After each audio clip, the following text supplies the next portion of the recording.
ನಮ್ಮ ದೇವರು ಕರ್ತನಾದ ಯೇಸು ಕ್ರಿಸ್ತನ ನಾಮದಲ್ಲಿ ಅನುದಿನದ ಆಹಾರ ಪ್ರಿಯರಿಗೆ ಪ್ರೀತಿಯ ಶುಭಾಶಯಗಳು.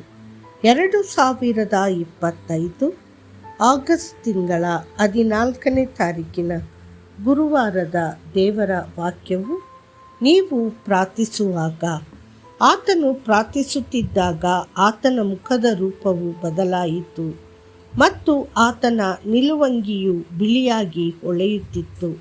ಲೂಕ 9:29.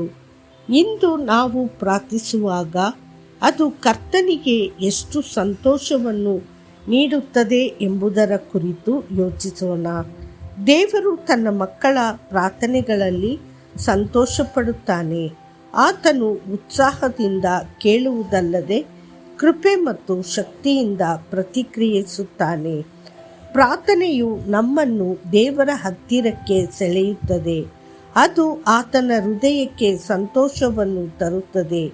ಯೇಸು ಪ್ರಾರ್ಥಿಸಿದಾಗ ತಂದೆಯು ಏನು ಘೋಷಿಸಿದನೆಂದು ಪರಿಗಣಿಸಿ, ಈತನು ನನ್ನ ಪ್ರಿಯ ಕುಮಾರನು, ಈತನಲ್ಲಿ ನಾನು ಸಂತೋಷಗೊಂಡಿದ್ದೇನೆ, ಈತನ ಮಾತು ಕೇಳಿರಿ.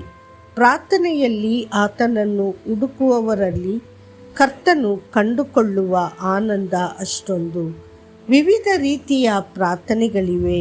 ಅವುಗಳಲ್ಲಿ ಮಧ್ಯಸ್ಥಿಕೆಗಳು, ಯಾಚನೆಗಳು, ವಿಜ್ಞಾಪನೆಗಳು ಮತ್ತು ಕೃತಜ್ಞತಾ ಸ್ತುತಿಗಳು ಸೇರಿವೆ.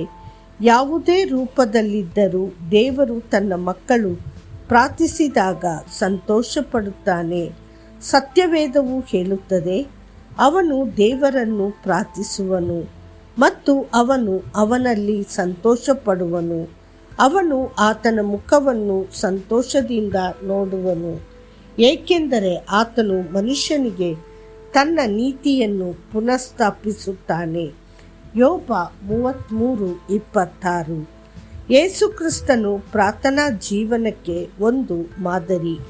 ಯೇಸು ತಂದೆಯ ಬಲಗಡೆಯಲ್ಲಿ ನಮಗಾಗಿ ಮಧ್ಯಸ್ಥಿಕೆ ವಹಿಸುವುದನ್ನು ಮುಂದುವರಿಸುತ್ತಾನೆ.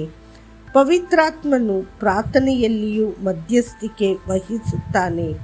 ಪವಿತ್ರಾತ್ಮನು ಪದಗಳಿಗೆ ತುಂಬ ಆಳವಾದ ನರಳುವಿಕೆಗಳೊಂದಿಗೆ ಮಧ್ಯಸ್ಥಿಕೆ ವಹಿಸುತ್ತಾನೆ. ನಾವು ಸಹ ಪ್ರಾರ್ಥಿಸಲು ಹೃದಯದ ಮುಂದೆ ಬಂದಾಗ ದೇವರು ತನ್ನ ಮಗ ಮತ್ತು ಆತನ ಆತ್ಮದಲ್ಲಿ ಸಂತೋಷ ಪಡುವಂತೆಯೇ ನಮ್ಮಲ್ಲಿಯೂ ಸಂತೋಷ ಪಡುತ್ತಾನೆ. ಇದಲ್ಲದೆ ಆತನು ನಮಗೆ ತನ್ನ ನೀತಿಯ ಫಲವನ್ನು ನೀಡುತ್ತಾನೆ. ನೀವು ಪ್ರಾರ್ಥಿಸಲು ಪ್ರಾರಂಭಿಸುವ ಮೊದಲು ನಿಮ್ಮ ಹೃದಯವನ್ನು ಶುದ್ಧೀಕರಿಸಿಕೊಳ್ಳಿ. ಪಾಪದ ಆಲೋಚನೆಗಳು ಮತ್ತು ಲೌಕಿಕ ಗೊಂದಲಗಳನ್ನು ಬದಿಗಿಡಿ.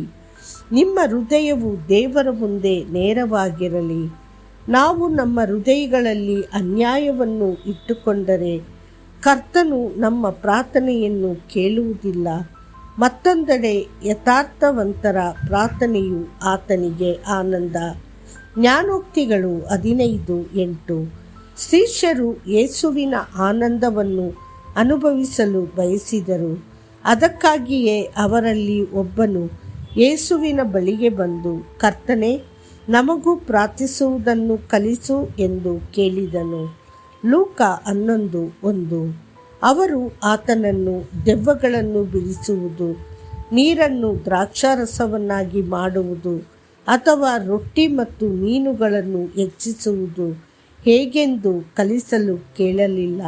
ಅವರು ಪ್ರಾರ್ಥಿಸುವುದು ಹೇಗೆ ಎಂದು ಕಲಿಸಲು ಮಾತ್ರ ಕೇಳಿಕೊಂಡರು.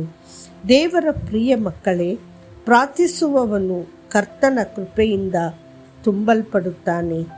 ಮತ್ತಷ್ಟು ಹೆಚ್ಚಿನ ಧ್ಯಾನಕ್ಕಾಗಿ ನೀವು ಪ್ರಾರ್ಥಿಸುವಾಗ ಏನೇನು ಬೇಡಿಕೊಳ್ಳುತ್ತೀರೋ ಅವು ನಿಮಗೆ ದೊರೆಯುವವೆಂದು ನಂಬಿರಿ ಮತ್ತು ಅವು ನಿಮಗೆ ದೊರೆಯುವವು.